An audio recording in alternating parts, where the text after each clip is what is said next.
Brigitte Lahaie, Sud Radio, c'est l'instant Sexy News. Eh bien, Samuel Comblès, nous retrouvons notre journaliste Flore Chéry, toujours à l'affût des grandes enquêtes, et celle-ci nous intéresse évidemment. Et oui, surtout sur le sujet du jour qui est la protection des mineurs.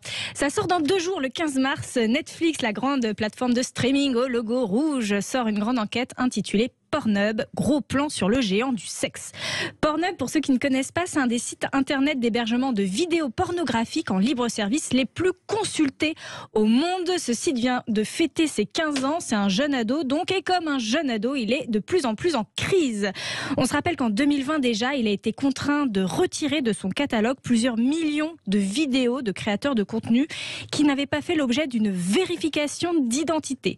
Cette opération de nettoyage faisait suite à une vaste enquête parue dans le New York Times. Pornhub avait été accusé d'héberger des vidéos de sexe non consenties, de revenge porn, donc de ce dont vous parliez, voire de vidéos présentant la sexualité de personnes mineures, donc encore plus grave. Le documentaire Netflix compte bien parler de ces différentes affaires, mais aussi de façon plus générale de tout ce que ce tube a modifié dans la façon de fabriquer du porno. Il a permis à des jeunes hommes et à des jeunes femmes, enfin plus ou moins jeunes d'ailleurs, de s'émanciper parfois de grosses boîtes de production qui assuraient une charte éthique plus ou moins stricte, plus ou moins respectée pour produire comme ils le souhaitaient leur propre pornographie, un peu comme Facebook a permis à tout le monde de devenir son propre média. Ces créateurs et créatrices de porno interviennent dans le documentaire, parlent de leur quotidien, rappellent la notion de consentement, expliquent leur façon de filmer, de créer du contenu. Alors ça peut ou non participer à banaliser d'ailleurs la nudité, ça peut faire l'objet d'un débat. Le documentaire rappelle aussi comment cette plateforme a influencé de façon drastique les pratiques sexuelles de toute une génération qui a appris la sexualité sur le net. Pornhub, c'est devenu un véritable objet de pop culture en 15 ans à peine, mais un objet de pop culture très controversé. Au-delà même des États-Unis et du New York Times, en France, on sait que ça fait 2 ans qu'il est dans le viseur de l'Arcom, car il ne respecte pas la loi sur la protection des mineurs, c'est-à-dire que le simple disclaimer, la petite affiche qui demande si on a bien 18 ans, est insuffisante d'un point de vue législatif.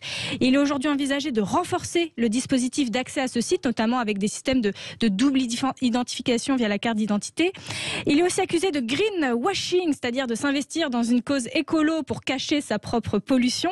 Pornhub a beaucoup communiqué sur différentes opérations pour la protection de l'environnement, notamment sur la prolifération des abeilles ou encore pour contrer la pollution des plages. Or, Pornhub pollue beaucoup via les serveurs et les routeurs. On estime que le streaming porno est responsable de plus d'1% des émissions de CO2 dans le monde. Bon, Netflix, c'est pas forcément mieux, donc pas sûr qu'ils en parlent vraiment. Alors, bad buzz ou good buzz pour ce gros documentaire sur Netflix? Pour le savoir, rendez-vous le 15 mars pour une plongée dans une industrie qui a fait de l'exhibition son fonds de commerce et qui pourtant s'est restée très pudique lorsqu'il s'agit de ses intérêts personnels.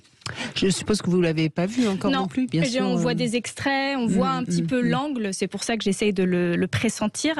Mais c'est vrai qu'il est un petit peu sur le fil entre dénoncer différentes affaires, parce que ça, il en parle dans les extraits, et en même temps donner la part belle aux créateurs et créatrices de contenu, donc avoir un angle aussi relativement positif sur cette nouvelle forme de pornographie. Donc j'ai l'impression qu'il est un peu sur le fil entre les deux. Oui, mais comme beaucoup de choses aujourd'hui d'ailleurs, avec les nouvelles technologies.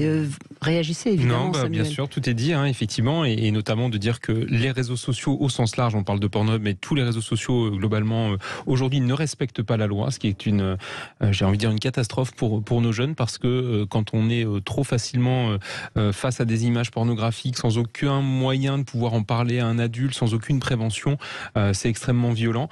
Alors, ça a été... je pense, pour modérer, Facebook, Instagram, TikTok, Snapchat, ça reste à confirmer, mais respecte strictement la loi. Il n'y a que Twitter qui aujourd'hui... Alors moi je parle des sites pornographiques. Ah, parce que vous avez dit réseaux sociaux. Ah pardon, excusez-moi. Alors, si j'ai dit ça, je me suis trompé. Pardonnez-moi. Alors loin de moi l'idée de dire qu'ils ne respectent pas la loi. Excusez-moi. Donc, je dis bien les sites pornographiques ne respectent pas la loi, donc et plein d'autres. Dorsel respecte la loi depuis longtemps. C'est pour ça qu'ils sont très investis auprès du Sénat pour faire appliquer la loi. Dorsel, quand vous allez sur son site internet, vous ne pouvez pas voir de ce qu'on appelle des images hard, c'est-à-dire des pénis ou des sexes de femmes en érection. Vous voyez des torses de femmes dénudées, c'est tout. Et ça reste dans la loi. Si vous voulez avoir accès à un extrait hard ou à une photo hard, vous devez payer. C'est le seul aujourd'hui. Union aussi, nous on respecte la loi, on est une plateforme de VOD. Jackie et Michel s'est mis au diapason aussi il y a quelques temps. Donc aujourd'hui, il y a quand même pas mal de plateformes qui respectent la loi. mais ce n'est pas le cas de Pornhub et d'autres plateformes qui ne sont pas françaises en réalité. Et qui du coup donnent l'accès facile aux images effectivement des jeunes. Donc la loi a changé, effectivement il faut maintenant un système beaucoup plus contraignant pour les sites pornographiques pour justement faire en sorte que les enfants n'y arrivent pas trop facilement. Et une dernière chose sur Pornhub. Oui, mais avec des sites qui sont de toute façon hébergés on ne sait où, ça en me fait, paraît, le risque, c'est ça. Est-ce que c'est vraiment possible d'arriver à ce qu'on ait une loi C'est que Pornhub, finalement, crée énormément d'audience, mais finalement est relativement éthique par rapport à ce qui existait il y a 10-15 ans. C'est-à-dire qu'aujourd'hui, il a fait son grand nettoyage, il redore la façade, il accompagne énormément les créateurs et créatrices de contenu. Le risque qu'on prend en mettant ce système d'identification, c'est que Pornhub, qu'on oblige à être éthique, n'arrive pas à avoir son audience suffisante et qu'il y ait plein d'autres petits sites bizarres qui se montent à droite à gauche et alors eux vont pas du tout être éthiques, vont diffuser tout et n'importe quoi et vont récupérer l'audience que Pornhub n'a pas. Donc c'est un petit peu ça le risque, j'ai l'impression aujourd'hui législatif. C'est sûr, et puis beaucoup de jeunes vont sur le dark web où il y a des règles encore très différentes que sur l'internet officiel. Ça montre donc bien, Samuel Comblès, que votre combat, votre association e-enfance et le 30-18 sont indispensables parce que finalement, qu'est-ce qu'il faut faire en amont?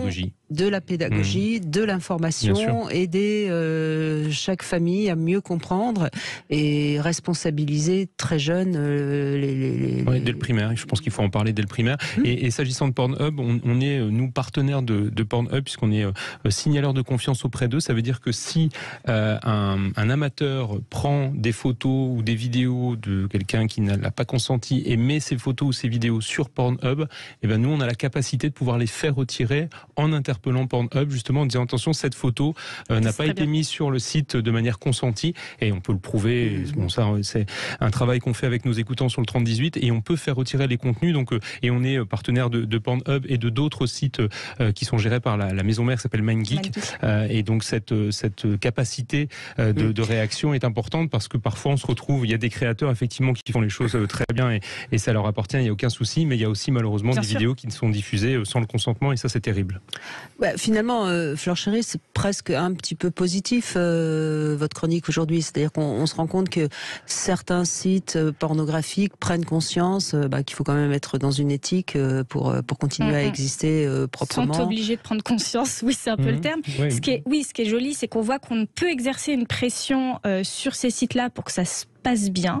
Alors tout n'est pas rose, mais il y a cette pression qui existe, mais en même temps ça ne règle pas le problème du libre accès à la pornographie, qui est un peu la condition sine qua non qu'ils mettent sur la table, c'est-à-dire ok, on va être éthique, on va être parfait, on va accompagner les gens, on va s'investir dans l'écologie, etc. En revanche, on veut que tout le monde puisse avoir accès à notre plateforme, et le jour où on leur enlève ça, je ne sais pas trop comment ça peut changer.